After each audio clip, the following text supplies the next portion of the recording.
Mario, adelante. Muy bien, muchas gracias a Ginebra y vamos con nuestra primera entrevista. Nos acompaña aquí en los estudios de Hora y 30 el congresista de la bancada de Fuerza Popular, Víctor Flores. ¿Cómo está, congresista? Encantado, a sus órdenes.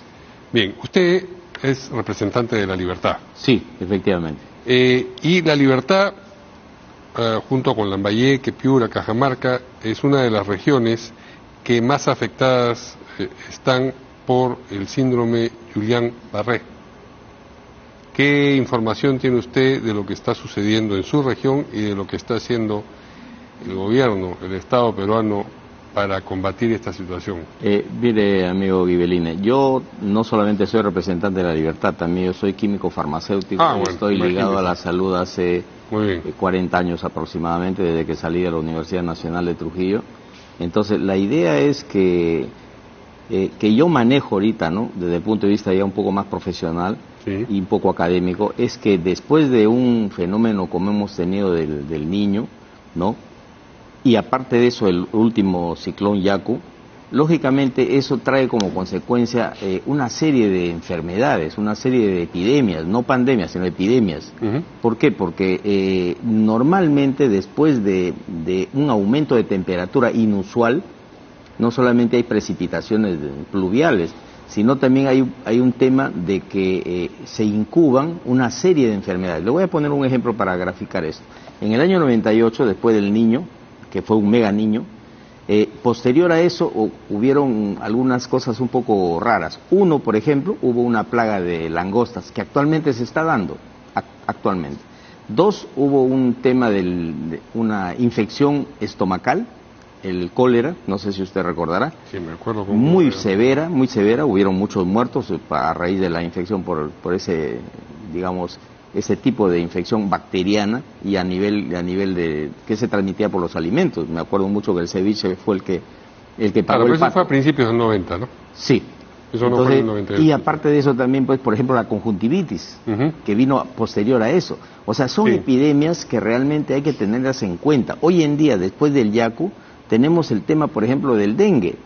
Y el dengue, no nos olvidemos que prácticamente nos ha sorprendido, porque a pesar de que es una infección viral, es transmitida por un mosquito. Y ese mosquito, lógicamente, si pica a una persona que tiene dengue, va a transmitir la enfermedad a otras personas. Así es como se transmite, claro. Lógico. Entonces, ¿qué hay que hacer? Hay que controlar, ¿no?, el ciclo biológico del mosquito, de la Aedes aegypti. Hay que Pero ¿qué pasa con le preguntaba específicamente? Y en el tema, sí, paso a esto porque eso también trae como consecuencia otro tipo de epidemias. Sí. Esperemos que el Guillain-Barré no llegue a ser una epidemia, porque sinceramente sería muy catastrófico. Pero los casos están en Sí, pero esperemos que se controlen, ¿no? O que ya vamos a hablar de eso más adelante, o de nuestra exigencia para que el Ministerio de Salud tome las riendas del control de las enfermedades. ¿Pero a usted le resulta que está haciendo algo en este momento en su región, en La Libertad? Bueno, para terminar el tema del Guillain-Barré, también es un virus, ¿no? Es una enfermedad que es transmitida generalmente por las malas condiciones de higiene. Entonces, eso es importante saberlo. Incluso, no me atrevería a decir, pero algunas carnes de consumo masivo también, si no tienen el adecuado manejo, puede conducir a un problema de Guillain-Barré. Muy bien. Pasamos ahora hacia el tema central, el tema del Ministerio de Salud. Hace poco hubo un cambio de la ministra de Salud, ¿no es cierto? Me parece a mí, sinceramente, que fue un cambio saludable, pero el asunto no es, pues, poner, digamos, al que está más cercano al Poder Ejecutivo. No. Sinceramente, me parece a mí de que en este caso lo que tiene que hacer el Ejecutivo es nombrar a gente muy técnica, cosa que no estamos viendo, y eso es un problema que lo estamos observando nosotros, ¿no? O sea, no necesariamente tiene que parecer técnico, sino tiene que ser técnico realmente. O sea, tiene que manejar el Ministerio de Salud. Entonces, ¿qué hacer, por ejemplo? En La Libertad, hace poco han comprado más o menos 200 bombas fumigadoras, que lógicamente van a tener que cumplir un efecto muy importante. Uno. Dos, la educación a la población, porque la población informada justamente es la que colabora para que no se difundan estas enfermedades, que son, pues, epidémicas, como dije, ¿no? Sí. Entonces, la idea es esa, que el Ministerio de Educación incida de manera frontal. Es la pregunta. Incida quiere decir a futuro, claro, lo haga, me parece a partir de hoy se ponga. La crítica que yo hago es que no es a partir de hoy, no ha estado haciendo su trabajo. Por eso digo, porque, mire, hay zonas endémicas de dengue, por ejemplo, Madre de Dios, Loreto, que no han sufrido dengue en esta oportunidad. ¿Por qué? Porque ellos saben manejar ese tema, conocen el tema, y la población sabe también cómo defenderse frente a ese brote de dengue. Entonces, lo que hubiera sucedido es traer un especialista en dengue o malaria de la zona tropical que tenemos en Loreto o en Madre de Dios, y listo, que ese profesional se haga cargo exclusivamente del control y la lucha frontal contra el dengue. En este caso igual, tenemos que buscar un profesional que sea no un ministro, porque normalmente los ministros son pues de gabinete. Entonces tenemos que tener un profesional que venga, si es de otro país es mucho mejor, para que tome las riendas del asunto, y lo estoy diciendo como una propuesta realmente, para que luche frontalmente contra, ojalá que no, porque Guillain-Barré es bastante severo, por si acaso estamos hablando de una enfermedad que muchas veces se le escapa de las manos y los pacientes no tienen cura. Sí, lamentablemente no tiene cura. Así Entonces, por eso yo prefiero mejor no alarmar tampoco a la población y decirle que tenga cuidado con la higiene sobre todo, ¿no? La higiene de los alimentos fundamentalmente. Muy bien, vamos a temas políticos del Congreso y el, digamos, más acuciante es la elección de la mesa directiva que se debe producir el 26 de julio y la formación de listas para esa mesa. Como usted es consciente, se está hablando mucho de la posible lista en la que coincidan, de una posible lista en la que coincidan Fuerza Popular y Perú Libre con su voceado candidato, el señor Valdemar Cerrón. ¿Usted votaría por una lista en la que esté presente en la mesa directiva el señor Cerrón? Le agradezco la pregunta porque me permite a mí decir lo que yo realmente pienso. Siempre es bueno tener una especie de libre pensamiento, porque a pesar, lógicamente, y muy bueno que uno sea partidarizado, pero necesariamente tenemos que hacer un esfuerzo de libre pensamiento para poder expresar lo que realmente uno concibe dentro de la experiencia que tiene en los años de vida pasados y también la experiencia profesional y lo político que sucede en nuestro país. Nosotros vivimos en un país político desde hace más de 6 décadas. Yo recuerdo mucho Velasco Alvarado, Morales Bermúdez, Belaúnde, primer gobierno, segundo gobierno, Alan, etcétera, etcétera. Entonces, mire, mi experiencia me dice a mí de que hoy en día no hay nada dicho todavía, todos son especulaciones. Sí, claro. Y si alguno de ellos dice que Fuerza Popular va a apoyar o va a subirse a la mesa con Valdemar Cerrón en este caso, me parece a mí que es una exageración adelantada. ¿Por qué? Porque nosotros tenemos diferencias clarísimas con ellos, ideológicas, posiciones filosóficas inclusive, o sea, desde la parte dogmática de la filosofía estamos en las antípodas. Estamos de acuerdo. 1, 2. Sí, pero termine usted y después claro, pregunto yo. Le agradezco mucho. 2. Generalmente la elección de la mesa directiva se da en los últimos, como se dice, en el último tramo. En la frenta final, ¿no? Sí. En el carrerón final. En el rush final. En el rush final. O sea, no podemos adelantar nada. Y por otro lado, nosotros como partido no tenemos posición todavía. O sea, nuestro partido es uno de los partidos más organizados hoy en día en el país y uno de los que más representatividad tiene. Y todavía nosotros no nos hemos sentado como bancada a discutir esa posibilidad.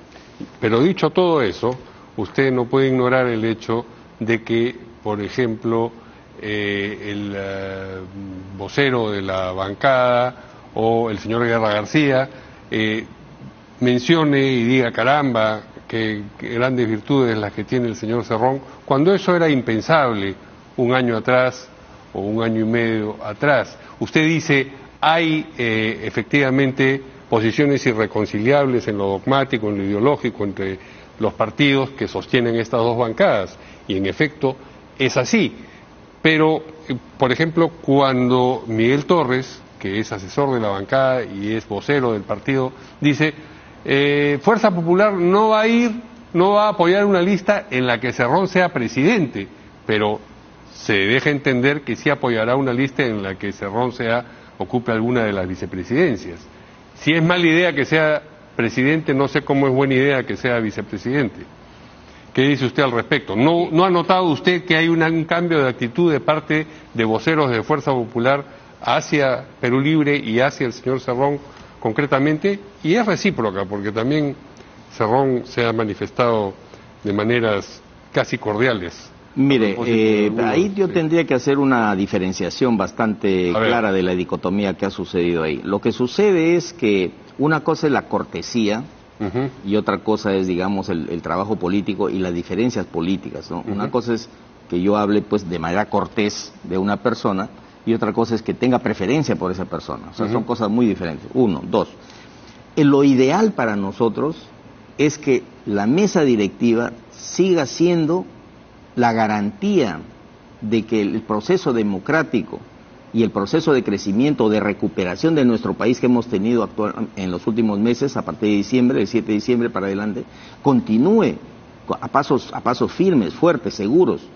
Entonces, eso es lo ideal. Y para que eso suceda, tiene que haber una mesa directiva de derecha y de centro derecha.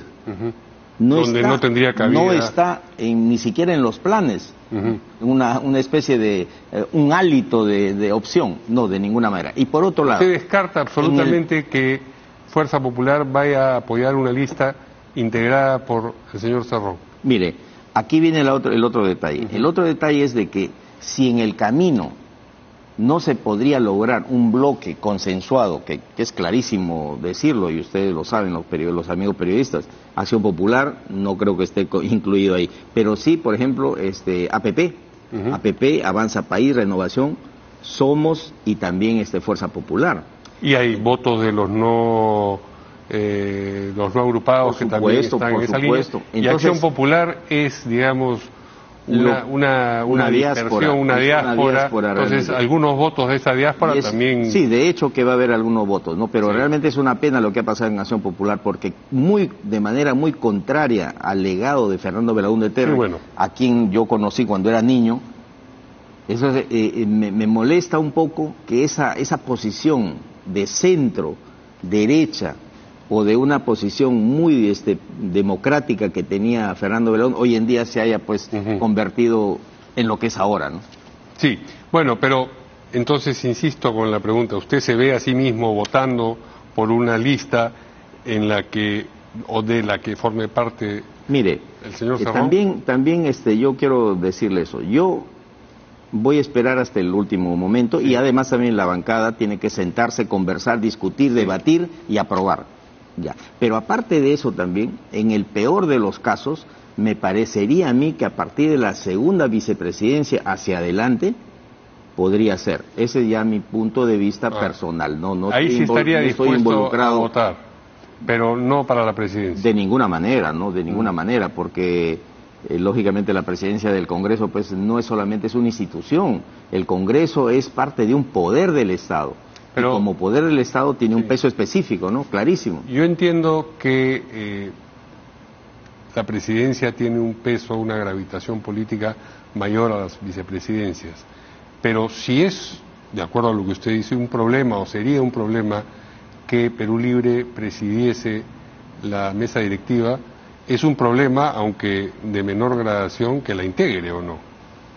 Por supuesto, sigue siendo un problema, ¿no? Pero a eso voy, de los males el menor en todo caso. Y usted entonces está dispuesto o se ve a sí mismo dispuesto a, en la eventualidad de que eso ocurra, votar por el mal menor. Yo estoy dispuesto a votar por una mesa de centro derecha. Esencialmente. Definitivamente, 100%. 100%, bueno, 100%. Pero si hay ese ingrediente que usted menciona ya no es 100%, pues.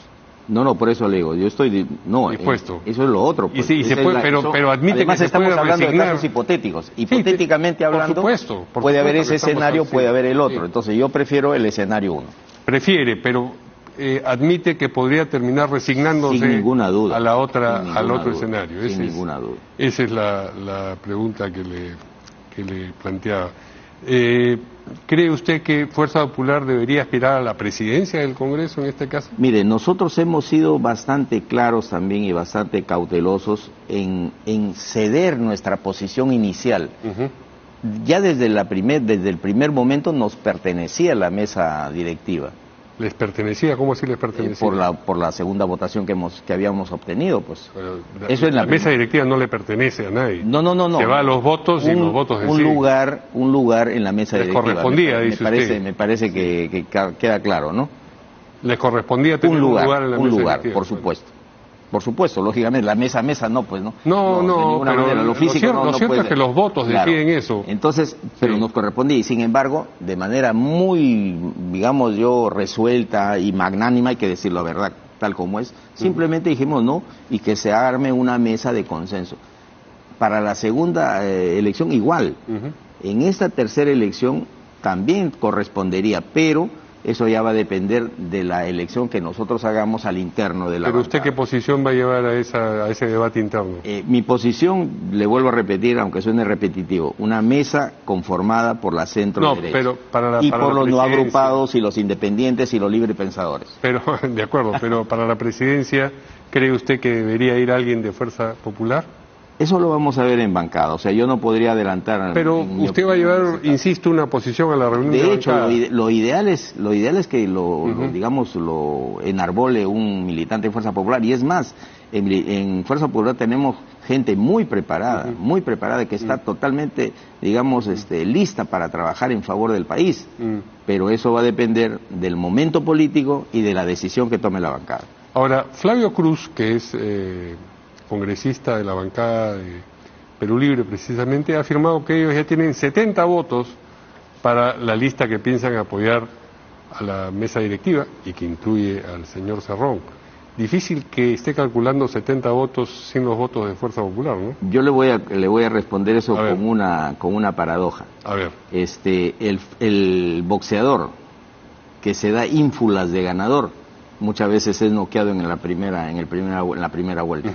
Entonces, más o menos así es la cosa. No se puede definir ahorita con claridad, y yo no podría decir que ellos reafirmar el hecho de que tengan 70 votos. Tampoco puedo negarlo de ninguna manera, pero esa situación especulativa se define 2 o 3 días antes de la elección.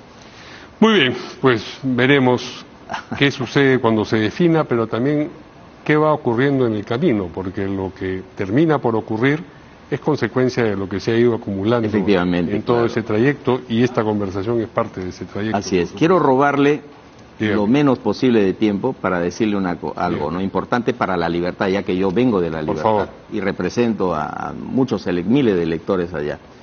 Y hoy en día represento pues a un departamento completo, ¿no?, que tiene 12 provincias.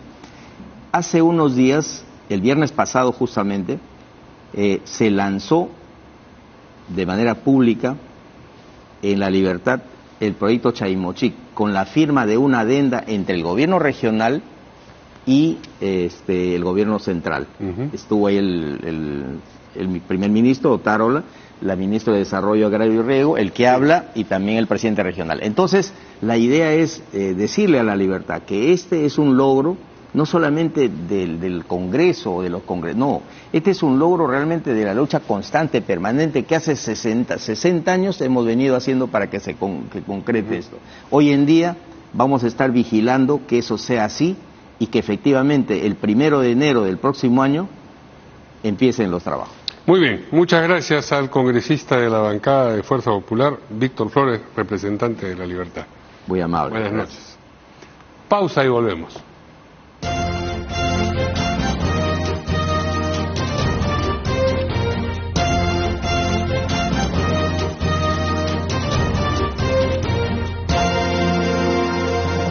El clima llega